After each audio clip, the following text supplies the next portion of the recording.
Noniin, moi! Tänään terotetaan kääntöveitsi. Eli mulla on tässä tämmönen Falknivenin 3G-teräksinen kääntöveitsi. Tosi tukeva, suhteellisen painava. Tämä on 3G-terästä ja siinähän on 3 kerros materiaalista toi teräs ja se ydin on SG2. Tämä ei missään tapauksessa ole niin kuin se helpomman pään terotettava. Ja yleisestikin ottaen kääntöveitset on aina minulle itselle, kun mä täällä terottelen, niin ehdottomasti niitä vaativimpia terotettavia. Tämä terä nyt on suhteellisen helppo, että tässä on perinteisen puukon muoto. Tosin täällä on pieni kurvi tuossa, joka pitää huomioida, että mä sitä vedä ihan flatiksi siitä. Mähän tarkistan jokaisen laadukkaamman veitsen aina. Tuossa mikroskoopilla mä kävin läpi tämän terään. Tässä ei ole minkäänlaisia murtumia. Eli siinä mielessä niin kuin helppo terottaa. Sitten mulla on tapana testata aina, että leikkaako tämä paperia. Mutta tämä veitsi nyt on ihan umpitylsä. Tällä ei itse asiassa tuolta, kun lähtee oikein viistää rauhallisesti, niin saa vähän paperia poikki.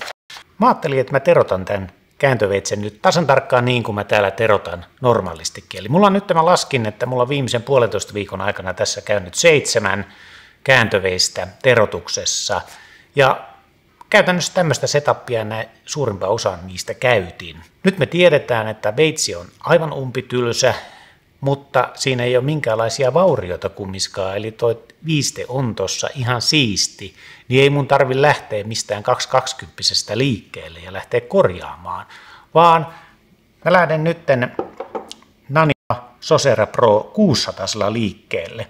Tämä on pikkusen harvinaisempi kivi, arvalta löytyy tämä kivi, mutta siinä on semmoinen jännä pieni ero siihen 400, jota mä käytän hyvin yleisesti, koska mä haluan lähteä karkeimmasta liikkeelle.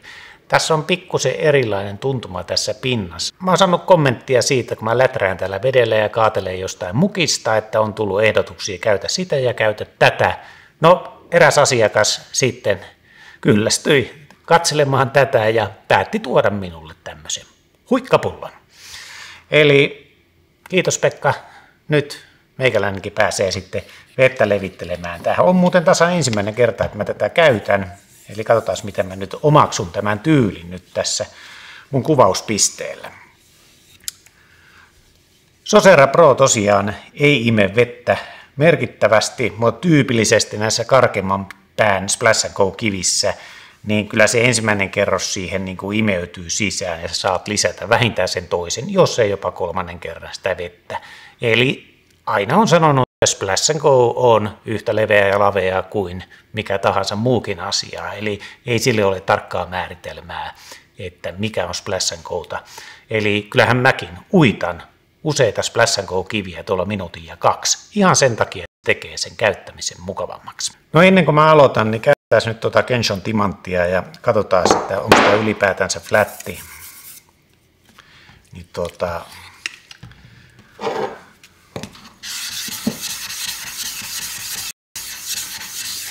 sitten kun mulla on täällä veitsessä pieni kurvi tonne, niin mä pyöristän täältä nytten.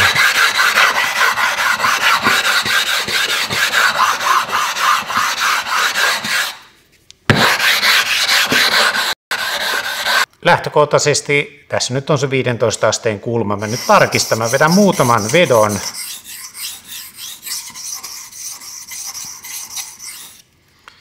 Ja tarkistan, miten mä otan sitä. Se on niin kuin aikas hyvä tossa. Mullahan tuppaa olemaan aika niin kuin nopea tyyli, koska aika on rahaa tässä hommassa.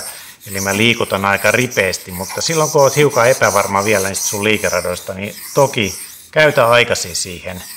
Niin silloin sä varmasti saat sen kunnolla. Ja mä veikkaan, että tätä ei paljon vaadi nyt, että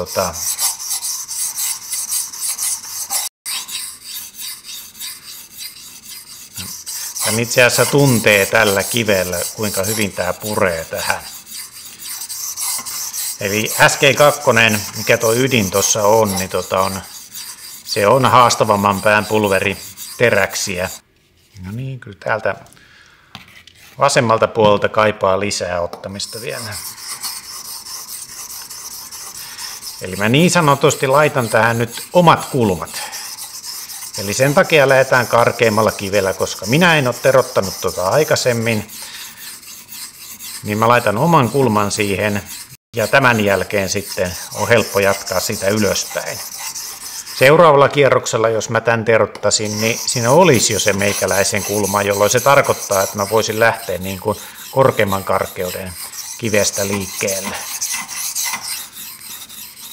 Yhtä lailla voit mennä näin päin, jos se siltä tuntuu. Ei mikään kiellä menemästä toiseen suuntaan.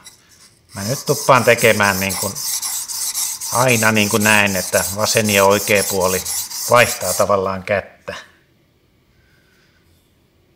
Tässä vaiheessa mulla on yleensä tarkoitus tarkistaa, että miltä se näyttää tuolla mikroskoopilla. Tosiaan tarkistin mikroskoopilla. Pikkusen on sellaista kohtaa vielä, mikä ei ole hyvä mun makuun. Vaatii pienen työstämisen. Se oli tällä oikealla puolella, just tuossa loppupäässä. Kärki oli hyvä. Eli tässä on nyt tilanne, eli mä oon 600 kivellä ottanut. Mä oon laittanut tähän niin sanotusti kulman kuntoon. Ja tää on nyt jo terävämpi kuin tänne tullessa. Mutta asiakas tuskin tähän vielä on tyytyväinen, eli eiköhän hän halunnut jotain muuta. Niin lähdetään tästä eteenpäin nytten. Okei, mulla on tässä nyt kivenä Naniva Socera Pro tonni, eli mä tykkään hypätä siihen tuosta 600-sesta.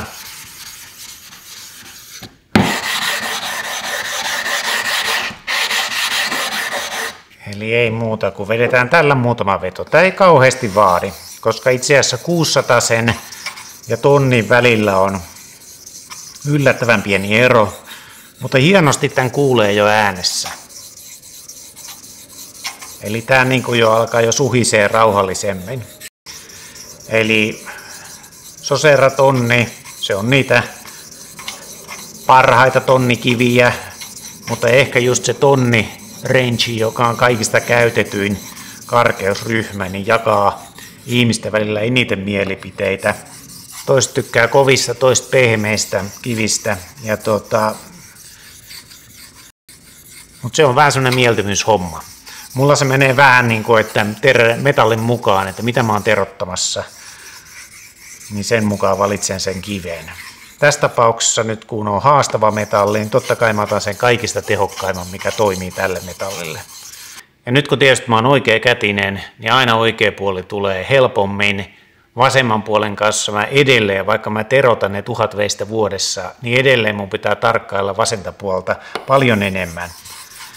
Paineen mä osaan kontrolloida sinne jo tosi hyvin, mutta mä monesti joudun hiukan enemmän katsomaan kulmaa, samoin niin kun ehkä lisätä vähän niitä toistojen määrää sinne, jotta mä saan sen samanlaiseksi ton oikean puolen kanssa.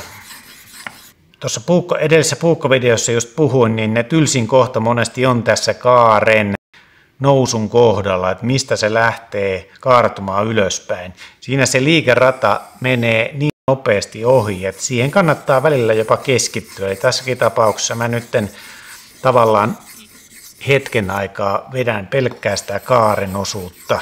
No niin, nyt tästä voi tuntumasta jo sanoa, tarraa aika hyvin jo kynteen, että tämä on nyt semmoisen perushyvän puukon terävyyden tasolla. Eli kaupasta ostetut morat on huonompia kuin tämä nytten. Eli loppujen lopuksi todella pienellä työllä tämmöisen laatuveitsenkin saa kuntoon. Mulla on nyt tässä Shaptonin Rockstar 3 tonninen. Eli mä olisin voinut mennä tuosta tonnikivestä suoraan stroppiin ja veitsi olisi todella loistavassa kunnossa, mutta mulla on ollut tapana nyt laadukkaampien kääntöveitsien kanssa käyttää 3-tonniskiveä. Olen tällä viikolla mennyt jopa 6-tonniseen noiden parempien veitsien kanssa, kun täällä on käynyt näitä 600 € kääntöveitsiä, laittanut ne niin kuin sillä tavalla timmiin ennen kuin mä oon siitä vasta sitten stropannut. Ja nyt me ei tarvitse tätä tasata ollenkaan. Tiedän, että mä tällä partaveistä vedin eilen tällä 3-tonnisella, mutta mulla on nyt sabitoru Mä tuon pinnan tuosta puhdistan. Vettä päälle. Ja totta kai mä tuolla kävin hanan alla huhtasimassa tän, että ei tule mitään kontaminaatiota, eli me ei siirretä tonni jyväsiä tähän.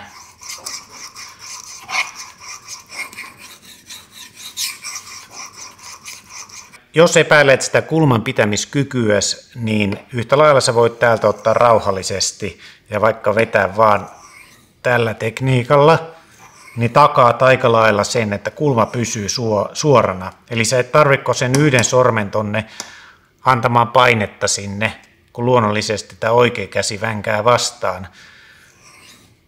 Tämä on vaan vähän hitaampi tapa. Mulla on se tapa palauttaa takaisin tässä, mutta semmoinen takuvarma tapa on, kun tuosta opettelet sitä kulmaa vetämään.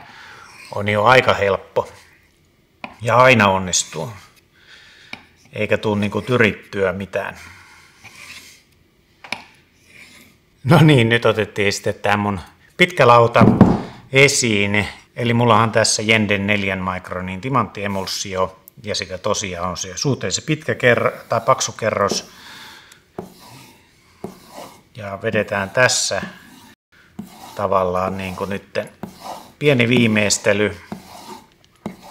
Nyt tässä SG2 niin kuin tirottuu niin helposti niin hyväksi, että siinä ei varsinaisesti mitään kiertei, jyviä ja jämiä sinne jää. Tätä mä en luontaisesti osaa niin kuin hyvin oikein tehdä vasemmalla kädellä. Kyllä tämäkin tästä lähtee, kun rauhassa tekee.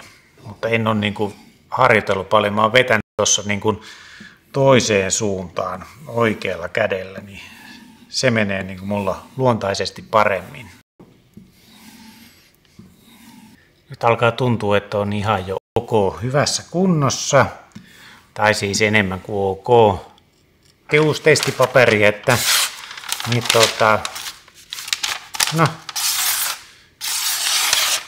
no niin, terä näyttää aika kivalta, että eiköhän me tällä pärjätä.